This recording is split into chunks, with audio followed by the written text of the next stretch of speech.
Live pictures now from Indianapolis International Airport. Governor Eric Holcomb stepping up to talk about today's school shooting in Noblesville.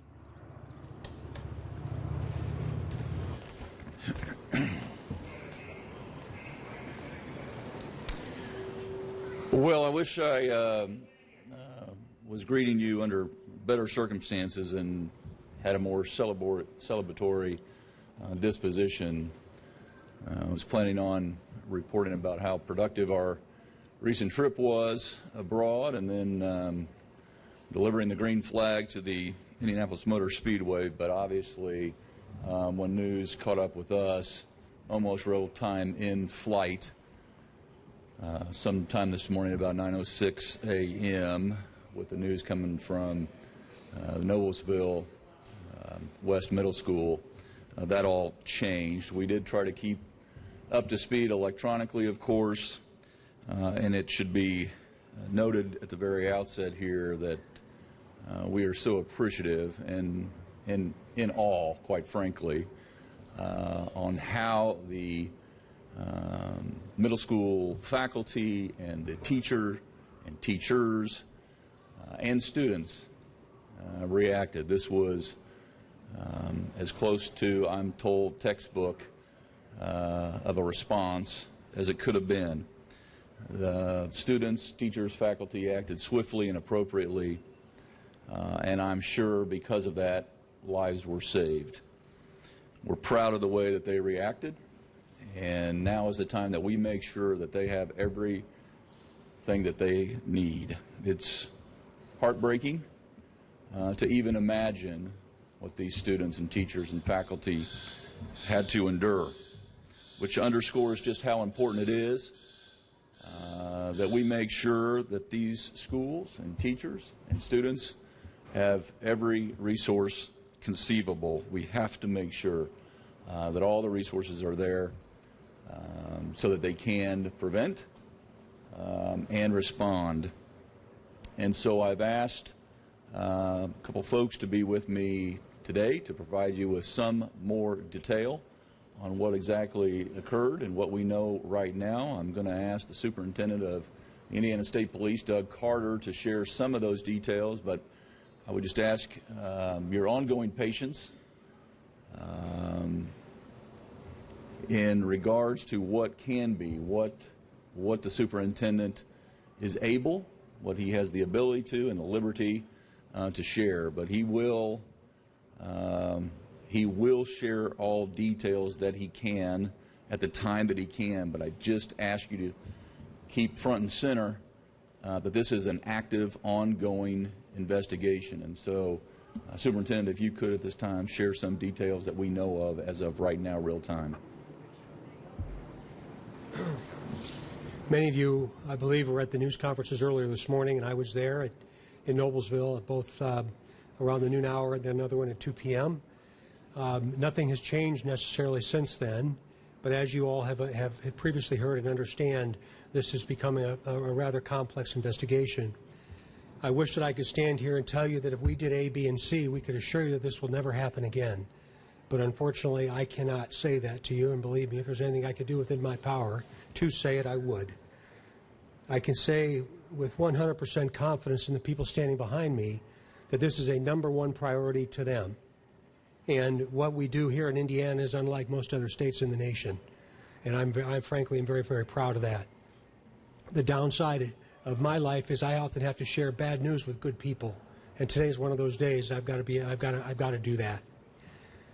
It would be irresponsible of me to not mention what I saw in Noblesville today from the public safety officials there, from Noblesville PD and Noblesville Fire, from the city of Noblesville with Mayor John Ditzler, Dr. Beth Niedermeyer, the superintendent of schools there, just unbelievable. The principal, Swan from the middle school, what they have done up to this day to prepare for this day. Will eventually I'll be able to explain to you, we will be able to explain to you what they did and how extraordinary it was. I've dreaded this. I've dreaded this day. I've dreaded this day. But here we are, and our job And my boss expects me, the governor of the state, expects me to be able to very objectively explain to you what happened and why. And I'm not prepared to do that yet. I will stay connected to Chief Jowd at Noblesville PD, who's been just a very, very dear friend, incredibly capable agency. And we will supply any and all resources to them that we can. We've had air assets there today, crime scene technicians, SWAT members, EOD, criminal investigators, and field command. That list is going to go on and on and on. You can imagine the number of interviews that are going to have to be done over the course of this weekend, all the way into next week. We have got to make sure, we've got to make sure and do everything within our power to make sure that the kids in that building, the teachers in that building that experienced what they did have everything that we can possibly give them. And my commitment to the community is that we will, because I know that's what my boss expects of me. Continue to think about that community and support that community. The governor has said so eloquently to please be patient. Think about them. If they were you, what would you expect from me? And if you do that, I think you'll understand. In closing, I'll say that there was some complexities associated with the reunification process of the kids that were in that building, and that has to be slow and methodical. For all the parents that are watching, I hope you'll understand that. You want us to be slow and methodical in the way in which we release kids to moms and dads. Unfortunately, ladies and gentlemen, and the citizens of this great state, we happen to be in a middle school today. So we did the very, very best we could. We'll learn from that experience. We'll identify those things that we could have done better, and we'll always step up and try and do the right thing.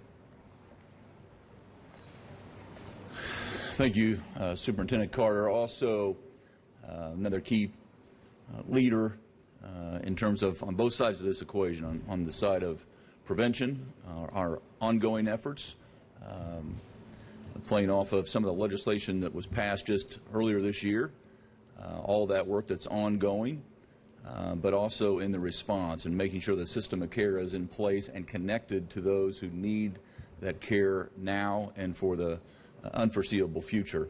So I would ask the Superintendent and Dr. Jennifer McCormick if you could share some thoughts about today and going forward.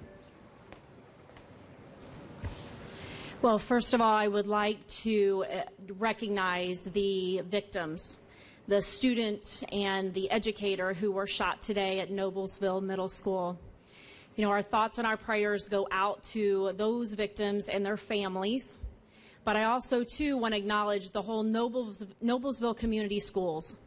Dr. Nienmeyer, Principal Swan, Principal Bryant, it took a tremendous effort across the board to ensure, after the effects, that they were still preparing and planning and being responsive. Every day, be assured that your Indiana schools, we prepare, we plan, and we partner, and we cannot do it alone. And crises that happen like today, they're going to happen. Unfortunately, those things happen. But we're going to try everything in our power to make sure that we are preventative, and if God forbid something happens, that we're ready on the responsive end. To our partners today, I cannot say enough. I know I'm speaking for the schools across this great state, that we have wonderful partners in Superintendent Carter and the state police and our first responders and our local law enforcement and our mental health partners, that the governor has made it clear across our state agencies we need to get aligned. We need to discuss, we need to partner, we need to get efficient, and we need to be productive. And that is exactly what our communities and our schools across the state are working really hard to do. So to our partners, we thank them a great deal. Again, today was a crisis.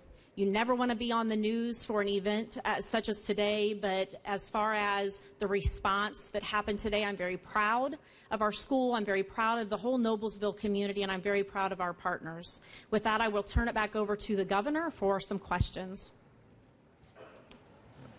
Happy to, for any of us, to entertain any questions that you might have at this time. I just want to make it, again, very clear how this is a united front, from the local to the state to even our federal partners, from the legislative branch to the executive branch. The resources that were made available to all schools coming out of this last session, not just the grants, but the loans as well, to make sure that schools are secure and that parents know throughout the whole state of Indiana that their schools are secure. Again, as Dr. McCormick just mentioned, we've got to have those plans in place. We've got to be prepared for a day like today, and we are. So with that, we're happy to answer any questions that you might have. Superintendent Carter, can you tell us, do we know anything at all about the motives here? Do we know anything at all about the motives here? I hope within the next 3 to 4 days we'll be able to talk a little bit about those, but it's an investigatory process now, and it would be premature for me to speculate. Can you tell us anything about the actions of the teacher who apparently intervened? Again, an extraordinary story for another day, but I can tell you the students that were in that building, and very, very clear to them what they were supposed to do in the time of crisis. And that is an absolute testament to the pre-planning and the communication and the structure and the care that those teachers and administrators at that school have perpetuated into the student body. And crazy proud of that. When you talk about them being prepared for a day like this, are there any examples you can point to? I would just say that they knew where they were supposed to go in a time of crisis. And again, I hope, I'm confident the city of Noblesville schools, and the PD and even me are going to be screaming from the highest mountains what happened today, because it was an example to all.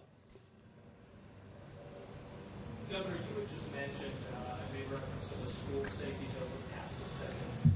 Given that we're dealing with this today, are you satisfied with how that went to pass that bill, or is this something we're going to be looking at to enhance? Yes, we wanted to make sure, I am satisfied that we're on the right path, that we're heading in the right direction, that more schools are taking advantage of the resources that are there to make sure their schools are secure.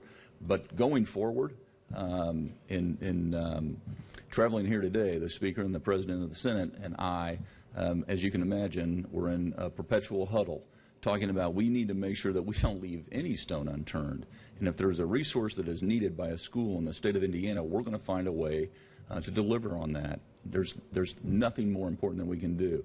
We're on the right road. We're moving in the right direction. There is funding and resources available to make sure that our schools are safe. We need to make sure, as we are right now, we've also called to audit.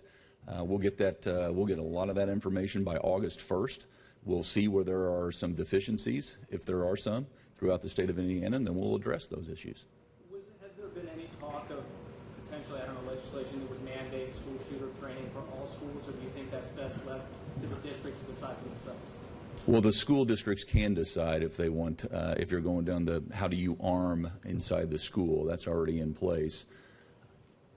Governor, given what happened today, are you or maybe Councilman Bosnia or Mr. Law going to encourage lawmakers to talk about school safety this summer in the Senate committee? Well, we are not just talking. We are doing right now. That's the bottom line. We are making resources more available right now, and we are doing the hard work of auditing all over the state of Indiana the schools. I want to make sure that 100% of all public schools, and I would encourage every private school to take advantage of this as well, are doing everything that they can to make sure that that school is the safest place for our kids and teachers to learn and teach. And those resources are there. This is an exception. It's an exception that thankfully, as the superintendent and both Dr. McCormick and Superintendent Carter have both mentioned, fortunately the plan was in place today and it was followed. It was executed appropriately and swiftly. We need to make sure that's going to happen all over the state of Indiana.